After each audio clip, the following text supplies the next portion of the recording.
Magandang umaga po sa inyo, Alexander Lexter Juice. Nagbabalik para sa inyong update ngayong umaga. Yes, mga kaibigan, we are now giving you an update on this video. Okay? So, base dito sa video na to, binabantayan ba ni Maymay itong thug na ito, mga kaibigan? Sabi dito ni Tita Lucy Hugot, aba, feeling ko si Joaquin itong nakamask, baka kinuha siyang extra. Charis, charis, charis. Mukha nga, sabi ni Ana Marie Guzman. Kasi kung titingnan mo ang video, maputi po yung naka-mask at mukha nga si Mr. Joaquin. Yes, mga kaibigan, Maymay Entrata, tumaba ba si Maymay Entrata nung dumating dyan sa LA? Kasi medyo chubby-chubby ang mukha ng isang Merida Maymay Entrata. Naku, hindi lang yan. Kasi kahapon po ay talagang kinlose up natin yung photo na kinuha ni Jabien at ipinost sa kanyang Instagram, mga kaibigan. Sabi ko, parang something is strange dito sa picture na to. Bakit kailangang kuhanan ito na si Maymay naman ito at akala na natin ay si Donnie ang kausap or si Kyle ang kausap. But then when we focus it like zooming it in, it was Mr. Joaquin Enriquez po ang nasa screen. Kung kaya pala nandito itong si Joaquin sa shooting ng ito po yung isa sa nakuha, mukhang si Joaquin, mga kaibigan, kung ating titignan. At yes, nung ifinocus natin ay isang Joaquin Enriquez po ang ating nakita. Aba, may. Talaga lang So, ano ba yan? Isasama na ba natin si Mr. Joaquin Enriquez sa Roja na update, may? Kasi nako, sino ba mag-aakala na ang picture na yon ay leading us to Joaquin's face, mga kaibigan. So, yeah. Yes po, hindi po natin inaasahan, pero thank you so much ng marami. At nakita natin ang picture na yan, of which nasa kabilang cellphone po natin yon, mga kaibigan, at hindi ko po makita sa ngayon. Pero yes, kahapon po, kagabi po pala, bago tayo matulog ay nagpa-update po ang isang Merida Maymay Entrata. When I say Merida Maymay Entrata ay tumaba ang mukha. Naku, tumaba talaga ang mukha. So narito panoorin natin. Ayan, that is Meridale, naka-seatbelt at medyo chubby-chubby nga at nakapagpahinga ng at fresh looking na po. Si Inday, that was posted 7 hours ago. Aba, Inday. Hindi ko po makita sa pinned mo, but then nakita po ito sa pa-update mo. So yan, mumaba na po ang kanyang buhok, which is good. Sana pahabain mo na, Inday, kasi namimiss na namin ang mahaba mong buhok. Napaka-flawless naman talaga ng face na yan, Meridale. Looking young at the age of 28. Parang, nako, Inday, parang kaka-20 mo lang dito, not knowing that you are 28 years old already and you'll be turning 29 after 4 months time or 5 months time. So yes, thank you ng marami sa mga pa-update, syempre, na nakita natin kay Meridale Maymay Entrata. Nag-TMG, kasama ba dito si Maymay? I wanna see it. Gia Gorgeous, sinong kasama mo dito? Parang hindi ko kilala. Pero yes, October, I think this is, ayan, dito nga yan sa shooting ng seryeng Roja, mga kaibigan. Kuha po dito yan. Ayan, celebrating. Oy, sino yun? Ayan, parang si Jabian naman yung nakita ko nakaupo. Ayan, wala nga lang si Meridale dito, mga kaibigan, kasi always they are in a different setting. Ayan, nakikita ko na dito ang mga gunmen. Naks naman. And this is with Mr. Joaquin Enriquez couple ang pink nyo ba? And then Mr. Jabian, Miss Jabian and Gia Gorgeous having dinner. Aba, sarap. Jabian naman, enjoying. Wala, sige, sweet lang. Sweet pa more. Tumataba si Inday. Naku, my. We like it. Talagang gustong-gusto namin yung. Okay, pakinggan natin to. Ito yung tapos na yung cycle 2. Pakinggan nga natin to. No, I can't put it because of the music. Sorry. So yes, La Playa Roja on roll. That is an update by Gia Gorgeous. At dito na nakita, wow, TNG. Nakapag-drive ako niyan sa Bohol, mga kaibigan. And it's a nice experience to drive that one. So yes, mga kaibigan, more of Gia Gorgeous update. Ayan po. Grabe na to. Legs pa more. Sarap ng buhay. Beach body sila dito. Pero yes, ayan.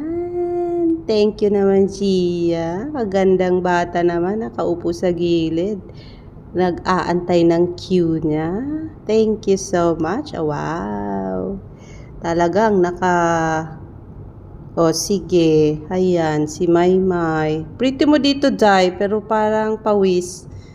Naligo ka ba? Baka basa. Hindi naman basa ang buhok. Pero wow, gandara yan.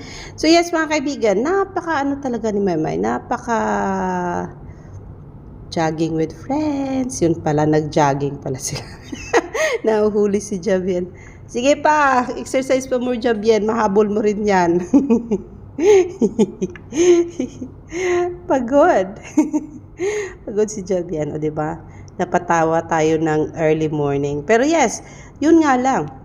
Dahil hindi natin makuha yung mga updates from Maymay Entrata, so we are taking our updates from those people na kasama nila Maymay dyan sa tawag dito sa La Playa Roja. And see, yung royal pala na endorsement ni Maymay, ang makeup artist niya pala dito ay walang iba kundi si Gia Gorgeous. So nakapost din po yan, dito sa kanyang, sa kanyang It Talks a Lot, o diba? Sabi ko sa inyo, may bagong message na naman si RC sa akin. Hindi na yata natutulog si RC. Ano ba yun, RC? Let's read it first. RC is saying, balik. Sa ano pala yun, guys? Sa TikTok. Sabi dito, base dito sa post ni Joaquin, kahapon 32.2 pa lang ito, then 32.4, now 32.8 ang followers niya. No wonder magkakaroon na ito ng million followers soon. Gawa ni Maymay Entrata. So yes, itong mga videos ni Maymay Entrata with Joaquin ay umaabot na ito ng 1.1 million, 1.8 million, ayan, ganyan kalaki, 1 million, ganyan ka dami ang sumusunod at nanonood ng mga pa-update ni Mr. Joaquin Enriquez po, mga kaibigan. So nakakatuwa pong tignan yung followership ni Maymay Entrata, kung saan man siya napadpad ng mga videos, video uploads, ay nandoon din po ang followership niya at sinusundan ang kanyang video. ABS-CBN, ayan, naka-feature na si Maymay sa ABS-CBN Instagram account. Sabi, Maymay Entrata and Joaquin Enriquez celebrated their first Halloween together in Los Angeles. Thank you so much, ABS-CBN, on this one. Though nakadalawang araw muna bago namin makita ito, but then thank you ng marami. At talagang akala namin dead man na si Maymay, pero heto at na-post ito sa inyong tawag dito, Instagram account. So yes, yo. So yan po ang pinaka-latest on My Entrata sa Twitter, TikTok, and Instagram.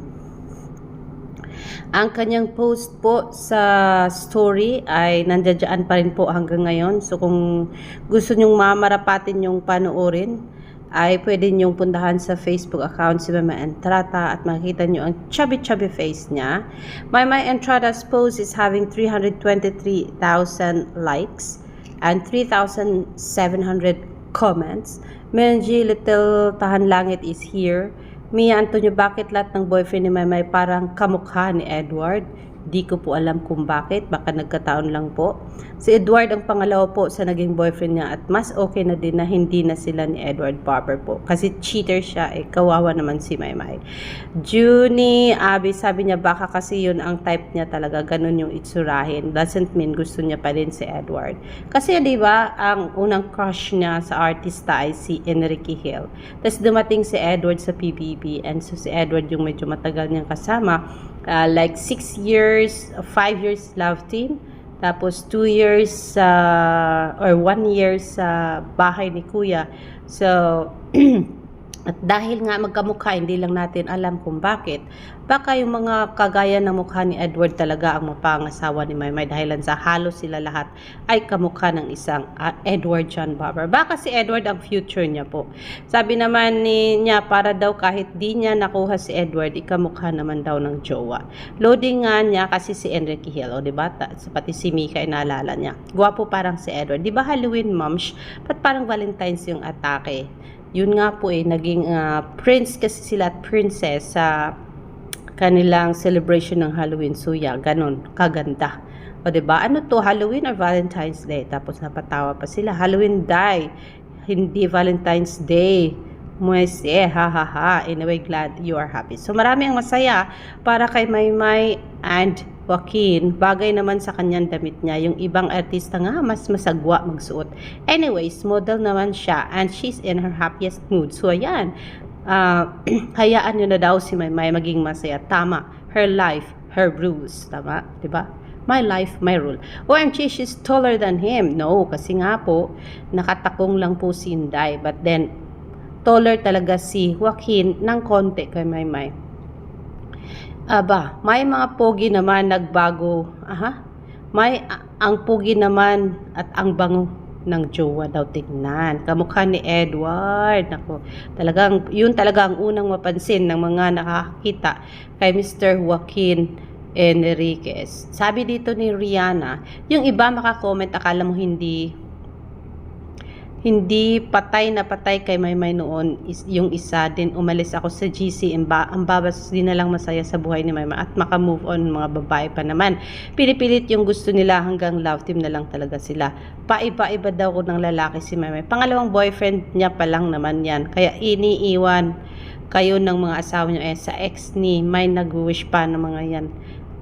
Aba, walang ganun daw. So yan, pinagtatanggol na si Maymay ng iba niyang fans dahilan sa ibang fans or basher ba? For sure that's a basher kasi naman lahat naman halos ng fans ni Maymay na nasundan ang buhay niya, naiintindihan siya at hindi yung si Maymay ang tipo ng babae na talagang basta-basta nag-move on sa relationship. Kung nakita niyo po doon sa bahay ni Kuya noon, sabi niya, respeto niya yung ex-boyfriend niya at hindi daw siya basta-basta nakakapag-move on. Kung kaya, yung kinukulit siya noon sa PBB at nire-reto-reto kay Edward John Barber ay though may kilig pero with grace, Mama Entrata na iniingatan ang kanyang puri at dangal. Sabi ni April, baka pirahan ka lang yan, May. Pera ba yan o may work ba yan? Tanong, sino ba yung boyfriend mo, May? Ingat, good luck to you, love you.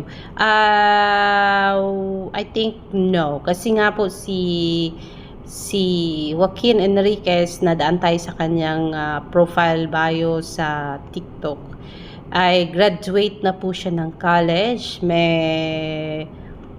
May trabaho naman yung bata, mahilig sa music. So, alamin natin kung anong future nila. And you cannot say naman kasi nga, you cannot judge people straight away. Kung ano man ang meron sila, sila lang ang nakakaalam, mga kaibigan. If they are going to have a longer relationship and forever and a day na, sila lang din nakakaalam at tanging ang destiny ang nakakaalam niyan. So yes, yan po ang ating update ngayong umaga. I cannot just bring you all the messages from here, from this post ni Maymay Entrata na meron ng 324,000 views sa ngayon dahil po sa kahaba-haba. Pero yes, tumataba si Maymay, lalong tumataba ang face, relax na relax, stress-free na siguro. So kung kaya, hayan, at Baby Fest na ulit si Inday Maymay Entrata. Alexander Lexter Jules, yan po ang ating pa-update sa mga oras na ito on Maridel Maymay Entrata, mga kaibigan. I will see you later for more. Magandang umaga.